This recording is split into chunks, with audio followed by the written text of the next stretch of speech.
नमस्कार दोस्तों, मैं अंकुर उपाध्याय स्वागत करता हूं आप सभी का आपके अपने YouTube channel share market analysis में। आईटीसी मल्टी बैगर स्टॉक रहा पिछले कुछ सालों में, 2 साल में ही रहा है और लॉन्ग टर्म पर्पज से देखेंगे तो कुछ खास नहीं करा है। लेकिन हाँ, ये एक ऐसा स्टॉक था जहां पे हर एक निवेशक ने अपनी उम्मीद तोड़ दी थी। उसके बाद ये शेयर चलना शुरू हुआ। लगभग 200-220 रुपए की रेंज में काफी समय बिताने के बाद एक बड़ा ब्रेकआउट और वहां से कंटिन्यू तेजी 500 रुपए तक के हाईज दिखाए इस स्टॉक ने आपको।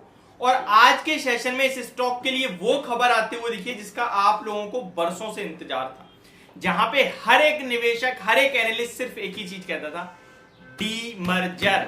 एक बार डीमर्जर हो जाए वैल्यू अनलॉकिंग होगी, एक बार डीमर्जर हो जाए वैल्यू अनलॉकिंग होगी। सेम चीज का रट्टा तोता आपको रिलायंस के स्टॉक में भी लगवाया गया। डीमर्जर हो गया, क्या वैल्यू अनलॉकिंग हुई? रिलायंस का स्टॉक आपके लिए नीचे की तरफ टूटा। आईटीसी की बात की जाए तो आईटीसी के स्टॉक में भी डीमर्जर तो हो गया है, हुआ नहीं मींस अनाउंसमेंट आ गई कि डीमर्जर को ऑलमोस्ट अप्रूवल आ गया है। 11 अगस्त को आपके लिए बोर्ड मीटिंग, उसके बाद 14 अगस्त को यहां पे आपके लिए फर्दर डिटेल सामने आएंगी। लेकिन डीमर्जर की अनाउंस के बाद ना स्टॉक खुश नहीं दिख रहा, लगभग डेज लो पे ट्रेड करता हुआ दिख रहा है और शेयर का प्राइस ऑलमोस्ट 3-3.5% टूट गया है। 473 के भाव पे करंटली स्टॉक ट्रेड कर रहा है। जब ये वीडियो शूट कर रहा हूं 3 बजे का समय हो रहा है, लगभग 17 रुपए 45 पैसे स्टॉक नीचे ट्रेड कर रहा है। दिन के दौरान अनाउंसमेंट के बाद 469 रुपए का लो लगाया स्टॉक ने कैश मार्केट में। अब सवाल ये उठता है कि जिस चीज का इतने समय से इंतजार था वो हो गया, तो स्टॉक टूट क्यों रहा है और ये डीमर्जर होना कितना ज्यादा नेसेसरी है, कितना अच्छा है या नहीं है।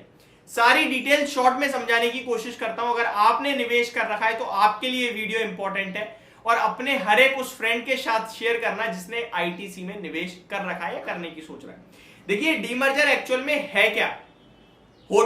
आईटीसी मेनली 3-4 कारोबार में है।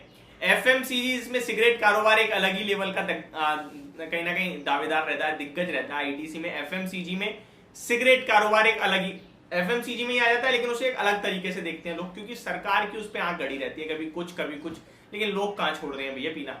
दूसरी चीज पेपर कारोबार है और तीसरा है होटल कारोबार। अब ये होटल बिजनेस को ही डीमर्ज किया जा रहा है। समझने वाली बात है कि जो सारे कारोबार है आईटीसी में, इसकी वजह से आईटीसी को वैल्यूएशन नहीं मिलते हैं। 30 के पीई पे आईटीसी का स्टॉक ट्रेड करता है। बाकी किसी भी एफएमसीजी कंपनी को उठा के देख लो, 70, 80, 60, 50, 60 के पीई पे ट्रेड कर रहा है, तो वैल्यूएशन नीचे है। तो उम्मीद ये लगाई जाती है लोगों के द्वारा कि ये एक बार डीमर्ज होगा तो वैल्यूएशन बढ़ेंगे, और वैल्यूएशन बढ़ेंगे तो ऑब्वियस बात है स्टॉक का प्राइस भी जंप कर जाएगा। अब यहाँ पे फिर उस अनाउंसमेंट के बाद शेयर टूट क्यों रहा है, पहले मैं आपको ये बताता हूँ। ये डीमर्जर चाहते क्यों है एनालिस्ट, इन्वेस्टर्स, बड़े बड़े इन्वेस्टर्स? वो इसलिए क्योंकि ये जो होटल बिजनेस है ना, ये आईटीसी को टोटल रेवेन्यू में 5% की मदद करता है। यानी कि आईटीसी के टोटल रेवेन्यू का जो 5% है वो होटल बिजनेस से आता है।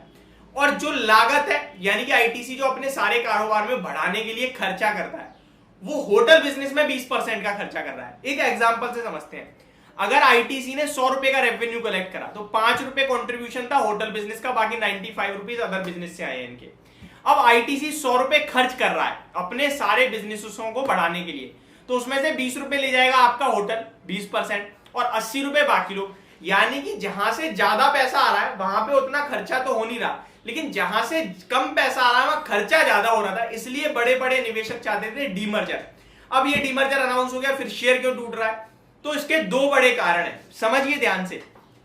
पहला और सबसे बड़ा ये कारण है कि जो डीमर्जर है वो पूरा नहीं हो रहा। 40% स्टेक आईटीसी के पास ही रहेगा इस होटल कारोबार के डीमर्जर के बाद भी, यानी कि लीडर तो आज भी आईटीसी रहेगा। तो ये एक लोगों को कहीं ना कहीं लगा है डीमर्ज कर रहे हो आप, लेकिन आपने तो इक्विटी रख ली 40% की, तो वो एक प्रॉब्लम बन रही है। और दूसरी बड़ी प्रॉब्लम लोग कहीं ना कहीं ये भी कह रहे हैं, क्योंकि इस खुशी में कि डीमर्जर होगा, और अभी रिसेंटली मैंने आपके साथ एक अनाउंसमेंट भी करी थी कि जब अगला एजीएम आने वाला है आईटीसी का 11 या 12 अगस्त को, वहां पे डीमर्जर की अनाउंसमेंट आएगी, तो शेयर का प्राइस रॉकेट हुआ। तो अब वो कहीं ना कहीं पहले ही डिस्काउंट कर दिया है, तो अब टूट रहा है। अब लेट्स सी क्या बाजार में सच्चाई है, क्या अलग है। बट एक चीज जो बिल्कुल डेफिनेटली सामने आ गई है वो ये, डीमर्जर होने वाला है 11-12 तारीख में, अनाउंसमेंट आने वाली है, सारी डिटेल्स भी आएंगी, वो मैं आपके साथ शेयर करूंगा। और ये कि भैया 40% स्टेक आईटीसी रख रहा है, तो ये मेरे को सही नहीं लगा है और शायद ये रीजन हो सकता है। सब छोड़ते हैं, स्टॉक है तो क्या करें क्या ना करें, इस पे आते हैं। देखिए शेयर है तो टेंशन मत लो, 460 रुपए 465 रुपए का ही वो भाव था जहां से स्टॉक में फ्रेश तेजी बनी थी अभी रिसेंटली लगभग 19 जुलाई को, और स्टॉक ने 500 रुपए तक के लेवल दिखाए और एग्जैक्टली आज ही 52 वीक हाई लगाया है। वहां से गिर रहा है तो ठीक है, 460-65 का स्टॉप लॉस रख के होल्ड करना चाहिए अभी निवेशकों को। कल देखते हैं कैसा ट्रेड करता है, क्योंकि आज खबर के बाद तो buy on rumour sell on news हो गया एक तरीके से, कि रूमर जब थे कि डीमर्ज होगा खरीदो खरीदो, अब जब डीमर्जर होने वाला है तो स्टॉक टूट गया। तो लेट्स सी क्या होता है क्या नहीं होता, बट जो भी है मैंने आप सभी के साथ शेयर कर दिया है। फर्दर डिटेल्स आपके लिए 11-12 तारीख को ही आएंगी, उससे पहले आपको कोई डिटेल दे रहा है भैया गलत दे रहा है, मैं आपको क्लियरली बता रहा हूं। Thank you so much for watching this video, have a great day guys.